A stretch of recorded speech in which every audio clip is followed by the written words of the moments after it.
I have noticed some discrepancies against white people. I wanted to do a deep dive in the media, expose the bias against whites, how and when it started to happen, how it can be harmful, and give my opinion to a solution. Now, before I get into this, I would like to talk about identity pride. I do understand why minorities feel pride in their identity. It's a way to, reclaim their cultural identity. I can understand why a phrase like white pride or proud of being white can rub someone the wrong way. The term white pride was hijacked by extremist groups that most white people today don't condone.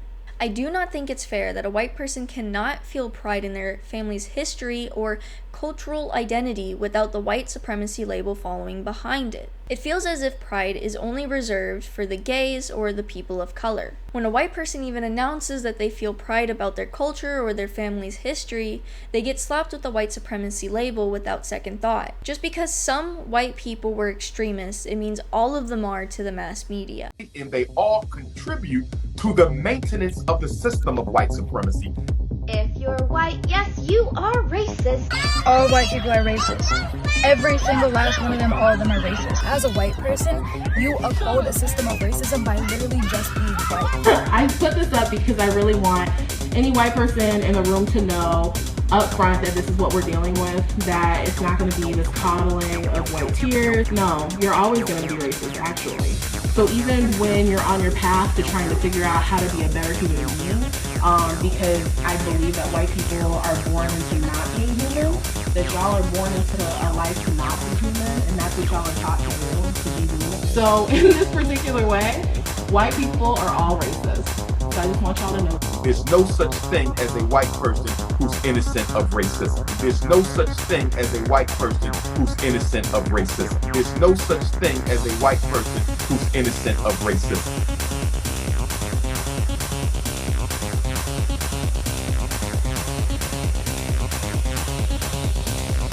So how does the media paint white people? Well, to be honest, it's not very well. I mean, you could see it everywhere, from X to TikTok, and it is even in schools. And yes, I am talking about CRT, or also known as the anti-white classes in our schools. Critical race theory is what it's named. The root of CRT comes from critical theory, dating back from the early 20th century. What is critical theory?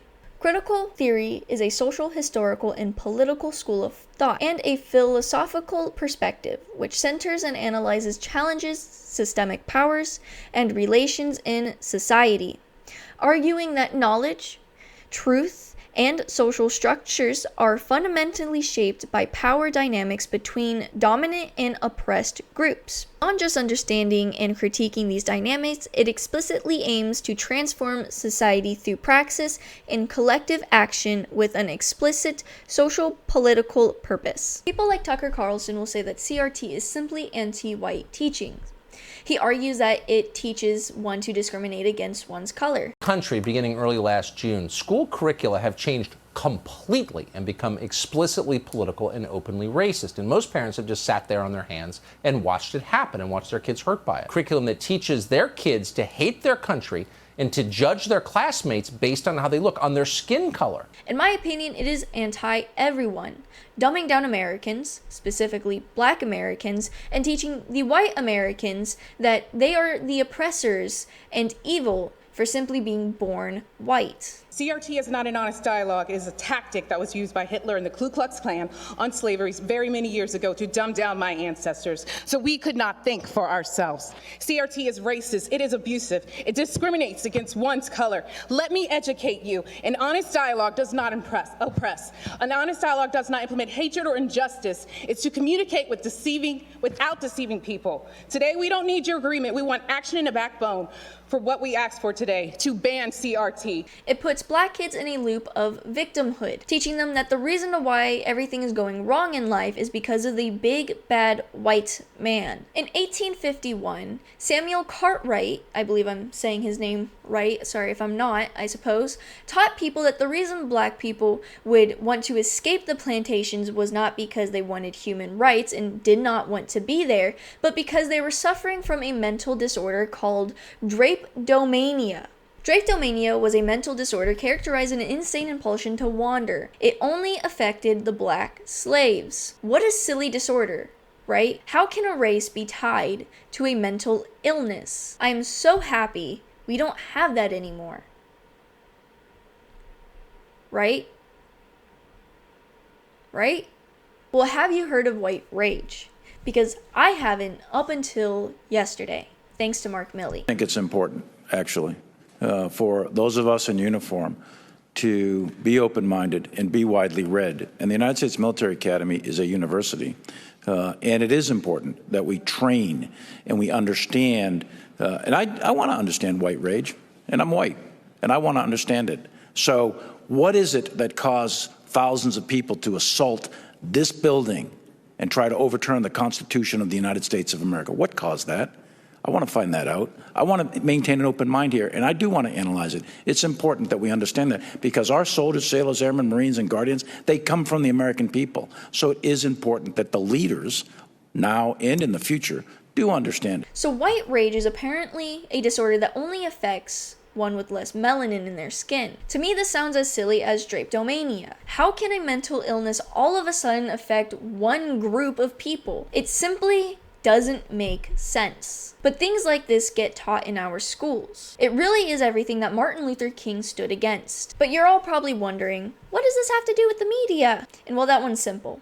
These things are being taught in our schools, and then these kids and college students turn around and teach it online. It teaches people to hold historical baggage, and that you are your ancestors, which is wrong and false. They hold white people to a higher morality system than they do others, blaming whites for historical wrongdoings while ignoring everyone else's, somehow expecting us to make up for crimes and injustices that we haven't even partaken in. It reminds me of North Korea and how they would punish your children for the wrongdoings of their parents. We can all agree that generational punishment in North Korea is bad. Can we not agree that punishing white kids and people for their great-great-great-grandparents' bad behavior is also wrong and unfair? In my opinion, it's wrong to teach that to anyone. It's hateful and will only do harm. The excuse that some of these people use to teach this is that it's just a theory. But then my question is, if it's just a theory, why are we teaching it like it's fact? But then we have the online perception of white people. The State of Opportunity wrote an article titled, "Why All White People Are Racist, But Can't Handle Being Called Racist. The Theory of White Fragility." Or this article from Psychology Today that is titled, "Why Everyone Should Learn About White Shame." In the article, it goes to tell you the benefits of being ashamed of being white. What is the benefits of acknowledging white shame? Shame is necessary requirement for true anti-racism development. While guilt can lead you to take corrective actions, it does not lead you to examine what it is about your beliefs, values, biases, and assumptions that led you to engage in racist actions in the first place. It doesn't lead you to challenge the groups and the systemic forces that perpetuate racism. Right. So, you hear it here. Be ashamed of yourself, white people. Imagine writing things like that about black people. You probably can't, because you know the backlash you would face, in good reason. Things like that are racist and can hurt a society as a whole. It keeps telling you that you're automatically wrong and bad for being born white. So feel ashamed. When Trump passed the removal of the Johnson's 1965 ban on employment bias, people took this as Trump reinstating segregation, which he obviously can't. The reason why he got rid of this act is because we simply don't need it anymore. The civil rights are in place where you cannot discriminate against one for their color, race, sexuality, gender, etc. The reason he took this away is because it gave companies an ability to be openly partial to people of color over white people. Diversity, equity, and inclusion, those words don't mean what most people think they mean. Diversity is diversity of bodies, of skin color, ethnicity, not of thought. Inclusion means, well, you can't make people uncomfortable. And in a world of microaggressions, that's easy to do. So now inclusion means I'm going to silence myself and not talk to the black people, right? And equity, as most people know, does not mean equality. It means equality of outcome, right? We have to make sure everybody ends up at the same place, no matter how they got there, which is why we get rid of aptitude tests, which is why we get rid of AP classes, which is why we have equitable math and things like that. That's equity. Because there were too many Asians and whites in the AP class. Apparently, or not enough black people. But it seemed like a lot of black people could not wait to be segregated, automatically making jokes, coming up with names and scenarios if a white person even dares to walk in a black person's space. Yes, you. I'm talking to you, you ranch raccoon.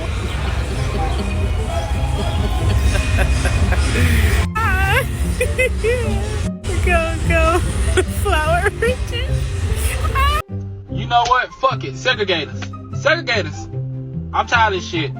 I have to come back to this video. Because you know what? That don't sound too goddamn bad right now. I don't want to kick it with you. I don't want to skate with you. Nothing. Well, fuck, I'm tired of you motherfuckers. Imagine working in a workplace with just black people. Mind their goddamn business. You ain't gotta worry about a motherfucker snitching on you or watching your every goddamn move. It don't sound too bad. All black restaurants. Don't sound too bad. All black banks. Or all black hospital, goddamn. At least you know you safe. And it's a motherfucker that actually care about your health.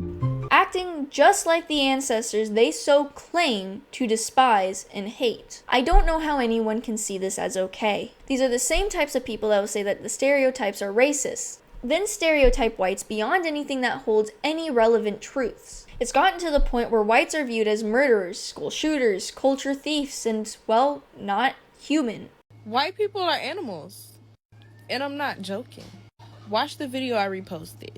Imagine finding out that white people are animals, which is why they have animalistic behaviors. Whites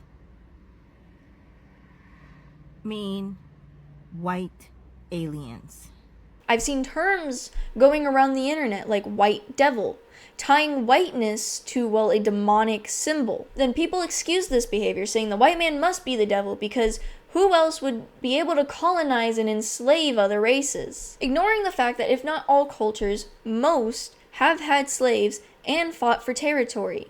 It wasn't just the whites. People don't want to be called white so bad that we have terms now like white passing. White passing means even though you look white, you actually aren't. So therefore, you're not white. But they don't do the same for black people. I never heard the term black passing. It's either you are black or you aren't. There is no black passing. Even people with both parents, white and black, are more likely to identify with the minority race parent over the white parent. The reason for that will have to be a deep dive for another day.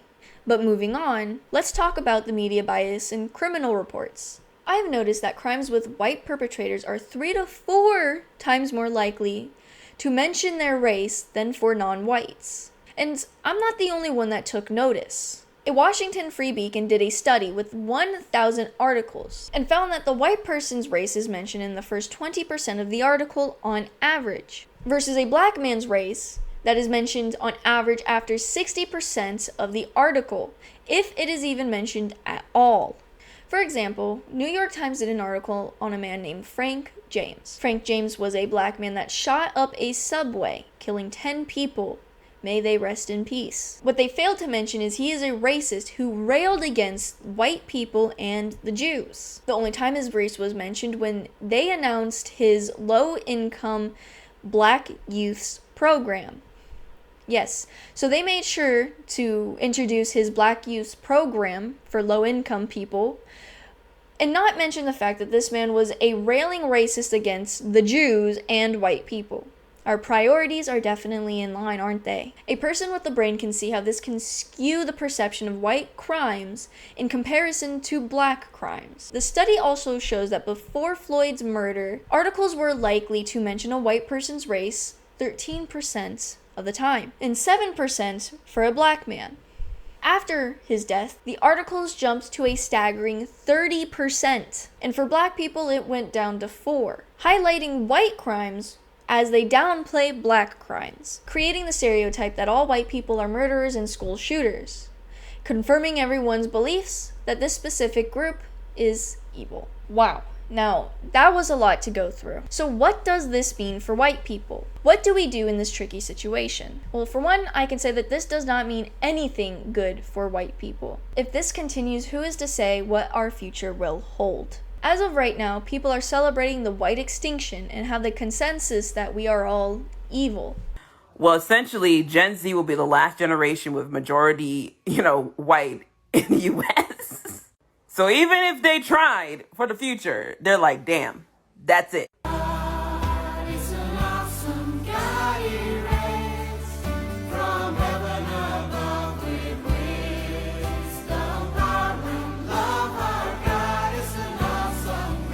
They give animals more empathy than they do a white person during a extinction. I don't know about you, but the fact that these people can joke about a whole race dying out shows to me that our future is looking more and more dark by the day. If we don't stand up against this, it'll be the end of white culture entirely, forever remembered as the bad guys. Do I have a solution? No.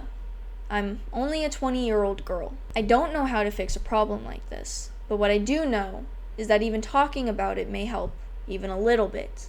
Anyways, guys, this is Being Based with Brooke, and I hope you have a wonderful day.